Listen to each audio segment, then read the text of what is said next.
Puji syukur kehadirat Allah Subhanahu wa Ta'ala. Semoga setiap langkah yang ditempuh menuju ke tempat ini, tiap tapak yang menggugurkan dosa-dosa kita. Kita tidak boleh berputus asa.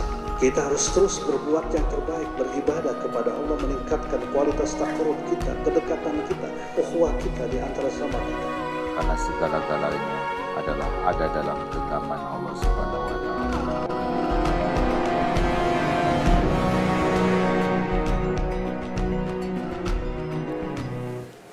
Innal hamdalillah nahmaduhu wa nasta'inuhu wa nastaghfiruh wa nu'minu bihi wa natawakkalu alayhi wa na'udzu billahi min shururi anfusina wa min sayyiati a'malina man yahdihillahu fala mudilla lahu wa man yudlilhu fala hadiyalah. Ashhadu an la ilaha illallah wahdahu la syarika lah wa ashhadu anna Muhammadan abduhu wa rasuluhu la nabiyya ba'da.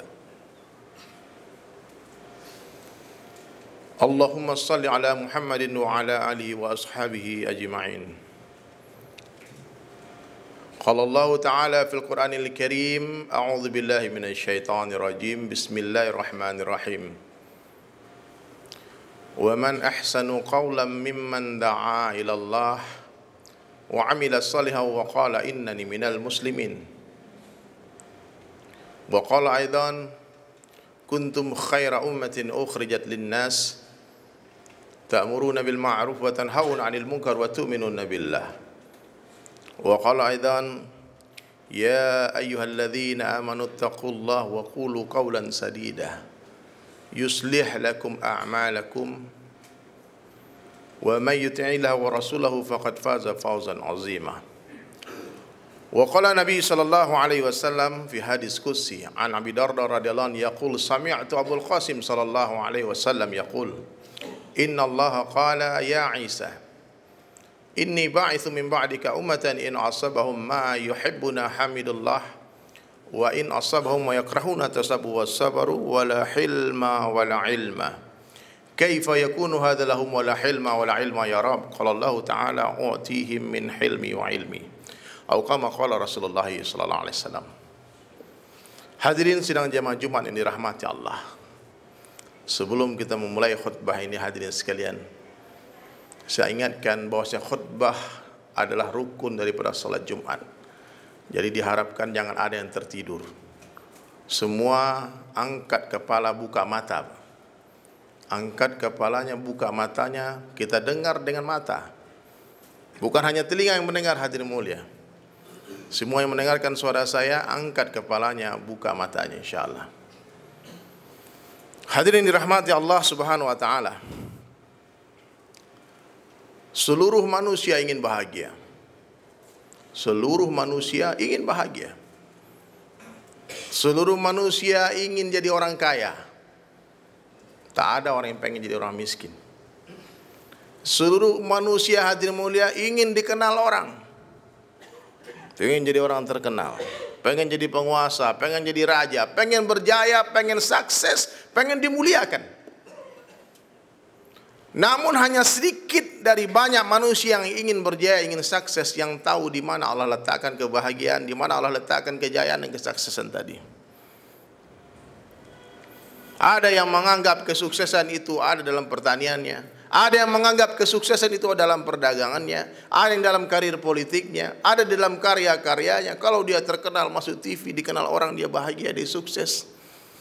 Berbagai macam kesalahpahaman hadirin mulia yang ada di benak setiap manusia. Padahal hadirin, Allah Ta'ala adalah zat yang maha adil. Kebahagiaan, kesuksesan milik kita semua, bukan milik orang kaya saja, bukan milik raja-raja saja, bukan milik orang-orang yang terkenal saja. Tapi kesuksesan hadirin mulia, Allah jelaskan siapa yang mentaati Allah dan Rasulnya, sungguh itulah kesuksesan yang azim, yang besar. Jadi kalau tuan-tuan semua ingin jadi orang kaya, jadilah orang beriman, taati Allah dan Rasulnya. Allah akan berikan kekayaan hadirin mulia, bukan hanya di dunia, tapi sampai di surga nanti. Orang beriman itu kaya semua, Pak. Apa orang kaya? Orang kaya adalah orang yang merasa cukup. Orang meskipun punya uang triliunan, Pak, kalau kurang, miskin itu. Orang beriman semua kaya. Setiap hari dia terbangun pagi, hadirin mulia, dia pergi ke masjid, sholat 2 rakaat sebelum subuh, dan dia yakin Allah telah berikan dia sesuatu yang lebih baik daripada dunia beserta isinya. Raka'atain fajri khairan minad dunya wa ma fiha.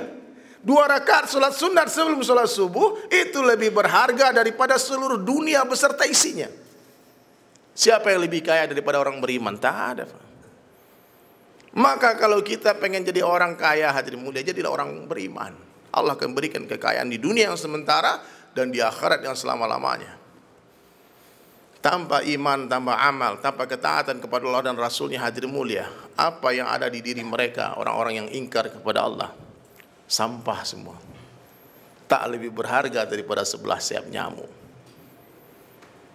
Tetesan air, kata Nabi, celupkan ujung jari telunjuk kalian ke samudera yang luas, dan lihatlah satu tetes air yang ada di ujung jari kalian. Hadhihi dunya, itulah dunia yang hari ini diperebutkan semua orang. Orang mukmin tak berminat dengan tetesan air. Dia ingin samudera yang luas. Jadi hadirin dirahmati Allah, ini kalimat sederhana. Wa may yuti'illahu wa rasulahu. Siapa yang taat kepada Allah dan Rasulnya, sungguh itulah kejayaan, kesuksesan yang besar. Mau bahagia? Oi, yang merasa miskin tak perlu jadi kaya dulu. Tak perlu banyak harta dulu. Taati Allah dan Rasulnya, Allah bahagiakan orang miskin. Allah masukkan perasaan ghina, kaya di dalam hatinya. Allah mampu membahagiakan orang miskin tanpa memberi dia harta. Dan Allah mampu menghinakan, menyusahkan, menghancurkan orang-orang kaya tanpa mengambil hartanya. Kebahagiaan in the hand of Allah. Allah letakkan dalam ketaatan. Siapa yang taat pasti bahagia. Pasti. Dan siapa yang maksiat pasti gelisah, pasti dia tak bahagia. Hadirin sekalian, apa yang ditakutkan oleh manusia selain kematian? Apa, Pak? Tercemarnya nama baik, kemiskinan dan sebagainya. Orang mukmin tak takut, Pak, namanya tercemar. Orang mukmin, orang beriman, hadirin sekalian, Allah berikan ketenangan, sakinah, kebahagiaan di hatinya di saat-saat terburuk dalam kehidupannya. Di saat terancamnya nyawanya, di saat terancamnya nama baiknya, Allah berikan ketenangan, kebahagiaan kepada orang beriman. Orang beriman tahu dia digunjing, difitnah sama orang, dia tersenyum. Kenapa dia tersenyum? Karena dia yakin sedang terjadi transfer amal dari buku catatan amal orang itu ke buku dia. Maha suci Engkau ya Allah yang telah memberikan aku pahala tanpa bersusah payah. Tidak mungkin stres orang beriman, Pak. Apa kata orang itu tidak ada dalam kamus orang beriman. Apa kata orang?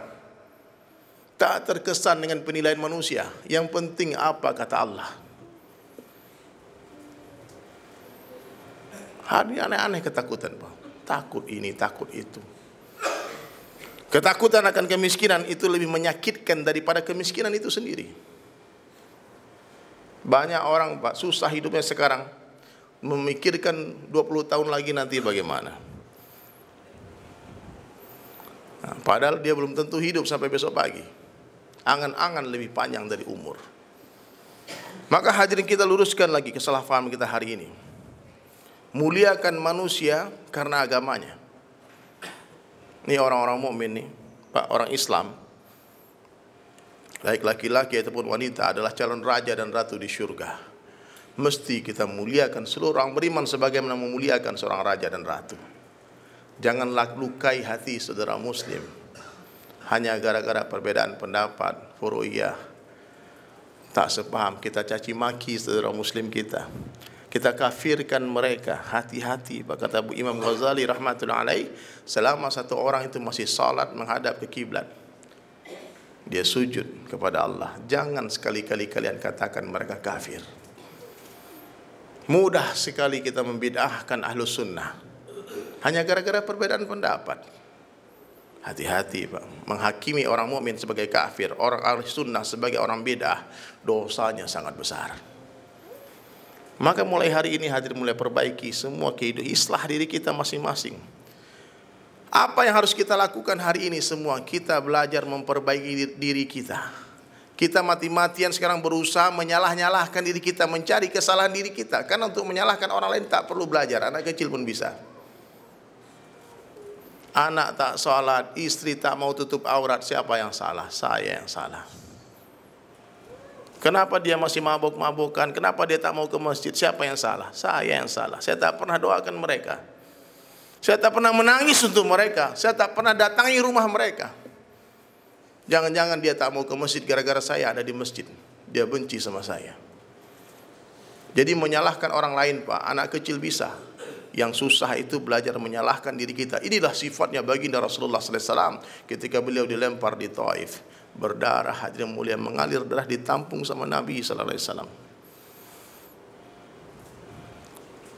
Sendal beliau basah dengan darah, mengalir darah. Datang malaikat menawarkan, apa yang kamu mau Muhammad? Kalau engkau mau aku angkat nih 2 gunung, aku hancurkan Taif. Tapi Rasulullah tidak mengadukan kesalahan orang Taif, tapi justru beliau menyalahkan diri beliau sendiri. Ini saya yang salah, bukan salah mereka. Saya tak pandai berdakwah. Kalau bukan mereka yang terima agama, mudah-mudahan anak cucu mereka mau menerima Islam. Akhirnya dari anak-anak orang Taif, Islam tersebar ke seluruh dunia, hadirin mulia. Wafatnya Rasulullah SAW, satu kota Taif datang kepada Abu Bakar bersyahadat masuk Islam. Jadi hadirin mulia, kita mesti berhusnuzan kepada Allah, berhusnuzan kepada hamba-hamba Allah. Jadi orang baik saja, Pak. Orang baik itu dia selalu bicara yang baik-baik. Dia lihat kebaikan, dia sebar kebaikan. Dia lihat keburukan, dia tutupi keburukan. Orang baik itu suka mendengar perkara yang baik-baik, melihat perkara yang baik-baik, memikirkan perkara yang baik-baik. Itu orang baik. Tapi kalau kita hari-hari bicara aib orang, mendengarkan aib orang, suka kita mendengarkan pembicaraan orang yang membongkar aib orang, suka mencari-cari kesalahan orang lain, jangan-jangan kita bukan orang baik. Jadilah orang baik dalam pandang Allah Ta'ala. Bagaimana ciri-ciri orang baik dalam pandang Allah Ta'ala? Hati dia terbebas dari kemusyrikan. Dia tak pernah takut kecuali kepada Allah. Dia tak pernah meminta kecuali kepada Allah. Dia tak pernah berharap kecuali kepada Allah. Itu orang baik. Bagaimana orang baik dalam pandang Allah Ta'ala? Kehidupannya sesuai dengan sunnah Nabi. Ikut sunnah Rasulullah. Allahu Akbar. Sunnah ini, Pak, nilainya besar, pahalanya besar. Menghidupkan sunnah di akhir zaman. Man tamassaka bi sunnati 'inda fasadi ummah. Siapa yang berpegang teguh dengan sunnahku, kata Rasulullah SAW, di tengah rusaknya umatku, falahu ajru mi'ati syahid. Bagi mereka pahala 100 orang mati syahid. Sementara 1 syahid saja, Pak, sahabat tertusuk tombak dadanya. Akhir zaman hidupkan sunnah. Kembalilah kepada sunnah. Jangan malu, Pak. Hari ini orang Islam malu kelihatan seperti orang Arab. Dia lupa nabinya orang Arab. Kita bicarakan sunnah, itu budaya Arab. Terus kenapa kalian? Kalau itu budaya Arab, kenapa? Benci kali sama orang Arab. Kalau ke barat-baratan bangga. Kalau kita bicara sunnah, itu budaya Arab. Hanya orang-orang jahiliyah yang mengatakan sunnah budaya Arab. Tak semua budaya Arab itu sunnah. Sunnah itu apa yang Nabi buat? Nabi tak bicara, Nabi tak berucap, Nabi tak berkata kecuali atas wahyu dari Allah. Wahyu dari Allah.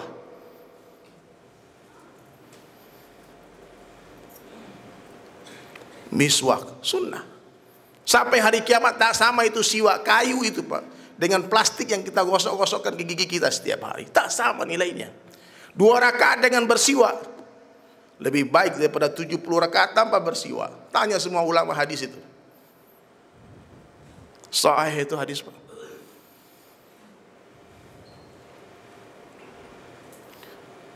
Ada nur di setiap sunnah Nabi. Man ahya sunnati faqad ahabbani. Siapa yang menghidupkan sunnahku, sungguh dia cinta kepadaku. Dan siapa yang mencintaiku akan masuk surga bersamaku. Meskipun kita tak mampu menghidupkan sunnah 100%, tolong jangan tinggalkan sunnah 100%. Amalkan semampunya. Yang tak mampu kita amalkan istighfar saja, Pak. Istighfar. Dulu para sahabat menghidupkan sunnah karena itu sunnah. Hari ini umat Rasulullah meninggalkan sunnah karena itu sunnah. Kenapa tidak hidupkan ini? Oh, itu kan sunnah. Sekecil-kecilnya sunnah lebih berharga daripada syurga. Karena syurga kesenangan nafsu kita, tapi sunnah kecintaan Allah. Qul in kuntum tuhibbunallaha fattabi'uni yuhibbukumullah. Katakanlah wahai Muhammad kepada seluruh umatmu, kalau kalian benar-benar mencintai aku, fattabi'uni. Kalau kita benar-benar mencintai Allah, ikuti Rasulullah, yuhibbukumullah, maka Allah pasti akan mencintai kalian. Salah satu tanda iman, Pak, mencintai orang Arab, mencintai keturunannya Rasulullah sallallahu alaihi wasallam.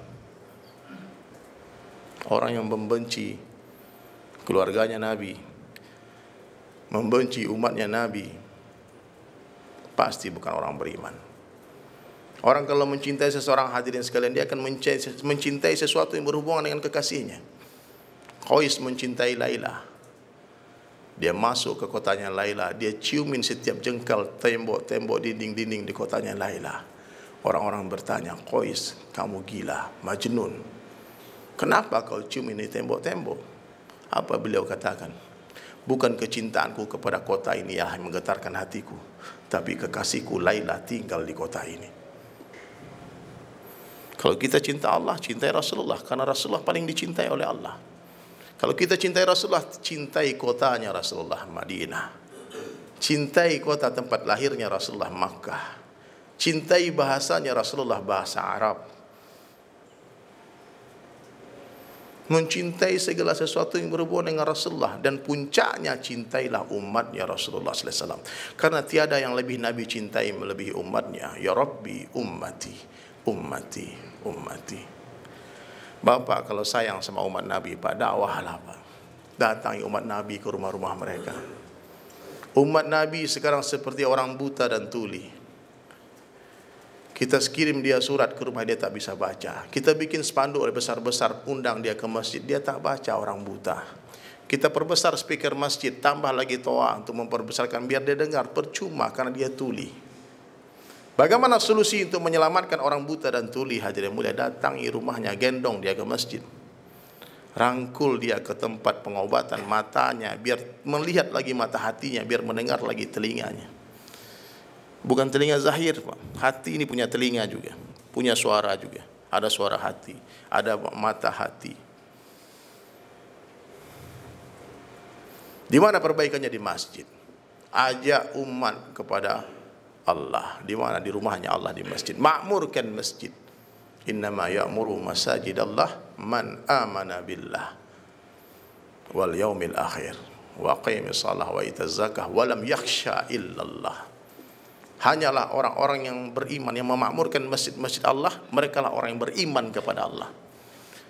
Bapak mengaku iman sama Allah dan Rasulnya, tak sholat 5 waktu berjamaah di masjid, pasti bapak sedang berdusta, mau tipu Allah. Ya, Pak. 2 waktu sholat kata Nabi berat bagi orang munafik, subuh dan isya. Bapak punya staf, tak sholat subuh di jamaah di masjid, dia tak sholat isya berjamaah.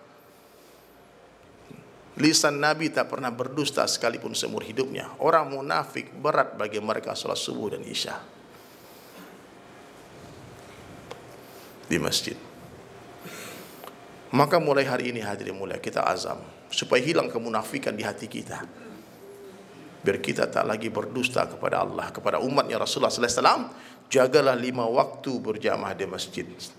Dalam sebuah hadis, hadirin mulia, siapa yang sholat berjamaah selama 40 hari, 40 days, tanpa tertinggal takbiratul ula bersama imam, imam takbir dia di belakang, tak masbuk selama 40 hari, maka Allah berjanji akan bebaskan dia dari 2 perkara. Pertama dari sifat munafik, yang kedua dari api neraka jahanam.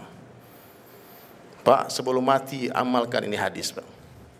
40 hari di masjid, belum azan kita duduk di masjid, tunggu waktu sholat.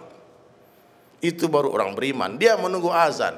Itu azan dikumandangkan sebetulnya untuk memanggil orang-orang lalai, orang-orang yang masih sibuk di kantornya, masih sibuk di sawahnya, di ladangnya, di pasarnya, diteriakin Allahu Akbar 4 kali, diulang-ulang kebesaran Allah. Allahu Akbar, Allahu Akbar, Allahu Akbar.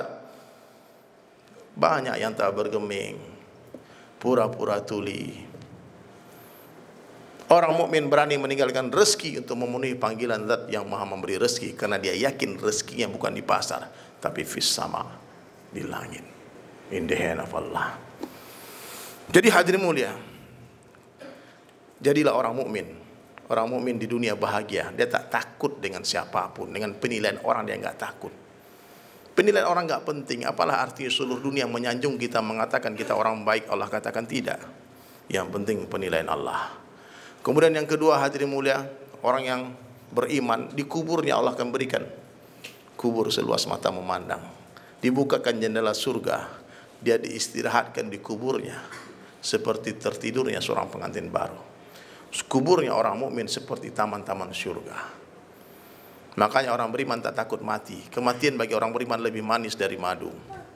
Hari yang ditunggu-tunggu, hari raya, lebaran, gerbang perjumpaan dengan Allah adalah kematian. Kemudian di mahsyar Allah berikan catatan amal dari sebelah kanan. Dan Allah dudukkan orang-orang mukmin di atas mimbar-mimbar cahaya. Lalu Allah hidupkan seluruh roh yang pernah hidup di dunia dari zaman Nabi Adam sampai manusia terakhir. Lalu Allah Ta'ala akan perkenalkan setiap orang beriman kepada ruh yang pernah hidup. Jadi kalau mau jadi orang terkenal, jadi orang beriman. Artis paling top di dunia hanya dikenal segelintir manusia. Siapa yang kenal? Orang yang punya TV saja. Yang tak punya TV tak terkesan dengan artis. Orang sudah mati nggak kenal dia. Orang belum lahir nggak kenal dia. Tapi orang beriman, Allah akan perkenalkan kepada seluruh ruh yang pernah hidup di dunia. Dan puncaknya Allah Ta'ala akan berikan kita kekayaan selama-lamanya di surga. Kaya, tak akan miskin lagi. Sehat yang tak akan sakit lagi. Jadi raja selama-lama yang tidak ada demonstran, tidak ada oposisi, tidak ada caci maki di dalam kerajaan surga. Di sanalah tempat tinggal kita. Dunia bukan tempat tinggal, tapi dunia adalah tempat meninggal. Dunia bukanlah tempat tinggal kita, tapi dunia adalah tempat yang akan kita tinggalkan. Dunia bukan tempat berhayal, tapi dunia tempat beramal. Sekarang kita di atas tanah, enggak lama lagi tanah di atas kita. Sekarang dunia nyata, akhirat cerita. Sebentar lagi akhirat nyata, dunia tinggal cerita. Makanya bertaubatlah. Bertobatlah wahai saudara-saudaraku sekalian. Jangan tunggu nanti keburu mati. Jangan tunggu kapan-kapan nanti keburu dikafani. Berlarilah kepada Allah. Fafirru ilallah. Berlarilah kepada Allah sekarang juga. Siapa yang berjalan menuju aku, kata Allah, aku akan berlari menghampiri dia. Bagaimana dengan orang yang berlari menuju Allah? Akan ada ma'iyatullah. Siapa yang mendekati aku dengan amalan-amalan fardu dan amalan nawafil sunnah, maka Allah katakan hadirin mulia dalam sebuah mafhum hadis, aku akan menjadi mata baginya yang dengannya dia melihat.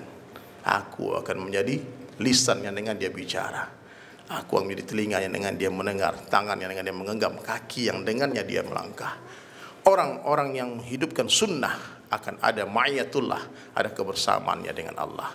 Semoga Allah beri kita faham. A'udzubillahi minasyaitonirrajim. Bismillahirrahmanirrahim. Wal 'asr. Innal insana lafi khusr illa alladhina amanu wa 'amilus salihati wa tawassaw bil haqq wa tawassaw bis sabr.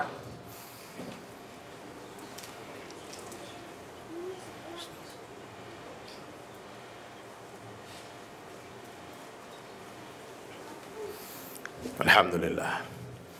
Alhamdulillahilladzi arsala rasulahu bil huda wa dinil haqq liyudhhirahu 'ala dini kullihi walau karihal musyrikun walau karihal munafiqun.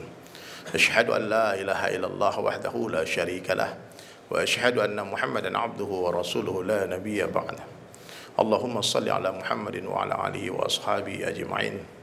Qala Allah ta'ala fil Qur'anil Karim, ya ayyuhalladzina amanu ittaqullah.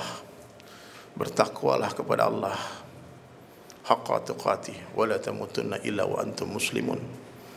Jangan mati sebelum jadi orang Islam.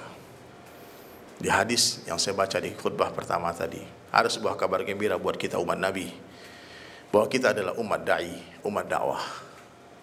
Istimewanya nih, umat dikeluarkan untuk seluruh manusia untuk buat kerja dakwah.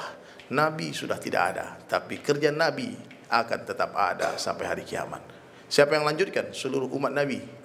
Dakwah bukanlah sebuah profesi, tapi apapun profesi kita wajib berdakwah. Ajak orang kepada Allah.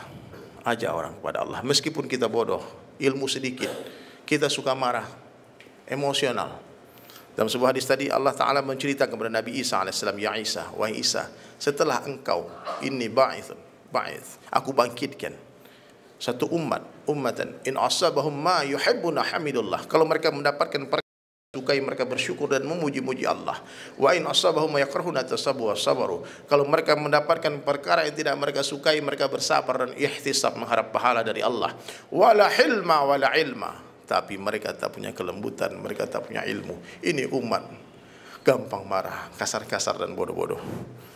Sehingga Nabi Isa alaihissalam terheran-heran dan bertanya kepada Allah, ya Rabbi, kaifa yakunu hadza lahum wala hilma wala ilma? Bagaimana mungkin orang seperti itu berdakwah, tak punya kelembutan, tak punya ilmu? Allah jawab, u'tihim min hilmi wa ilmi. Kalau mereka mau buat dakwah, akulah yang akan memberikan mereka kelembutan langsung dari kelembutanku, dan akulah yang akan memberikan mereka ilmu langsung dari ilmuku. Semoga Allah jadikan kita semua dai. Amin. Allahumma salli ala Muhammad wa ala ali Muhammad kama sallaita ala Ibrahim wa ala ali Ibrahim wa barik ala Muhammad wa ala ali Muhammad kama barakta ala Ibrahim wa ala ali Ibrahim fil alamin innaka Hamidum Majid. Allahumma ighfir lil muslimin wal muslimat wal mu'minin wal mu'minat al ahya'i minhum wal amwat ya awwal al awwalin ya akhir al akhirin ya dzal quwwati matin ya rahim al masakin ya arhamar rahimin. Ya Allah, ya Rabb kami, di hari Jumat yang mulia ini ya Allah, kami bersimpuh duduk di hadapan-Mu ya Allah, memohon belas kasihan-Mu. Ampuni kami ya Allah, kami semua pendosa ya Allah. Siang dan malam, setiap detik hati kami ingin maksiat ya Allah. Ya Allah, kami takut ya Allah, seandainya Engkau panggil kami sementara Engkau belum ampunkan dosa-dosa kami, sementara Engkau masih marah kepada kami ya Allah. Ya Allah, terimalah taubat kami semua ya Allah. Beri kami kekuatan untuk menghidupkan sunnah Nabi-Mu ya Allah. Beri kami kekuatan melangkahkan kaki kami salat 5 waktu berjamaah di masjid-masjid-Mu ya Allah. Ya Allah, berilah rasa cinta di hati kami kepada orang-orang yang mencintai-Mu ya Allah. Ya Allah, guru-guru kami ya Allah, para habaib, para ulama ya Allah, tutup aib-aib mereka ya Allah. Muliakan mereka, kasihani mereka, sayangi mereka ya Allah.